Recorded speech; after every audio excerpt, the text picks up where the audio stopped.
Given the above observations, consider the following scripture in a modern English translation, and you will see the problem with taking liberties with the original text. In a modern English translation, Jesus is quoted as saying, "But I tell you that anyone who divorces his wife, except for marital unfaithfulness, causes her to become an adulteress." Matthew 5:32, NIV 78. But now let's take the divorce, the wife, and the marital unfaithfulness translation interpretations away and try this again. "But I tell you that anyone who looses off his woman, except for porneia, causes her to become an adulteress." Now we see that what Jesus said begins to get simpler in principle. Let's examine that hot button clause with the word porneia in it.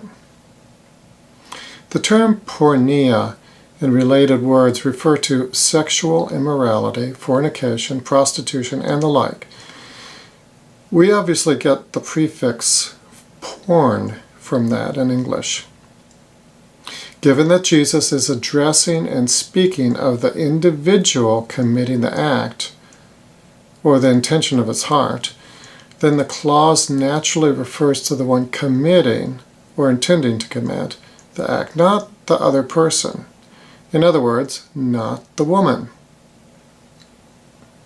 Hence, you see that the whole focus changes to the man being spoken about by Jesus and becomes elegantly simple. A man should not loose off his woman unless it is the case that he is having immoral, extramarital relations with the woman, in which case he obviously should loose off the woman. In other words, it follows from Matthew 5:32 that if you married the woman, then sending her away would cause her to become an adulteress. But if you didn't marry her, then you are having immoral relations with her, and you should send her away. Again, you've got a man and a woman together. The question is, should the man send the woman away? Now there are two scenarios. The first is that the man married the woman. In that case, he must not send the woman away. The second case is that the man did not marry the woman, and he is having an illicit relationship with her. In that case, he should send her away. This is such an important point that you must get this. It is totally different than what you've been taught. If you do not understand this, back up the video a bit and play it again. Again, you see that the simplicity of all this is ruined when the translator takes the liberty of translating the word for woman as wife, which then causes him and any modern reader to envision the modern concept of divorce and therefore marital unfaithfulness as the cause for it. So the whole grounds for divorce debate dissolves. Jesus is our prototype minister of reconciliation, 2 Corinthians 5:18, not a minister of excuses or exceptions to invalidate the Word of God declared in Genesis 2:24.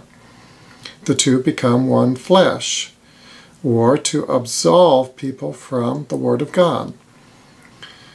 There are no grounds for divorce in the Scriptures, because there's no such thing as divorce in the Scriptures to create grounds for in the first place. How can you debate about the morality and ethics of a concept which does not exist? Secular courts may issue certificates of marriage and divorce for regulating legal matters having to do with property, ownership, inheritance rights, parental rights, child support, and so on. But that is their business. Secular legal matters that the civil authorities are concerned with, not spiritual ones. At this point, you can see that the modern terms ex-wife and ex-husband become nonsensical terms from the Bible's point of view.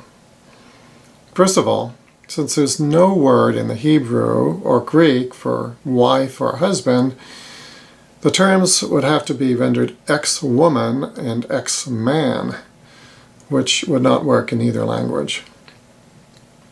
Again, since there's no reversing the fact that one did marry, meaning the past event, and there's no reversing the Word of God, the two become one flesh, it is impossible to have an ex-wife or an ex-husband according to the Scriptures.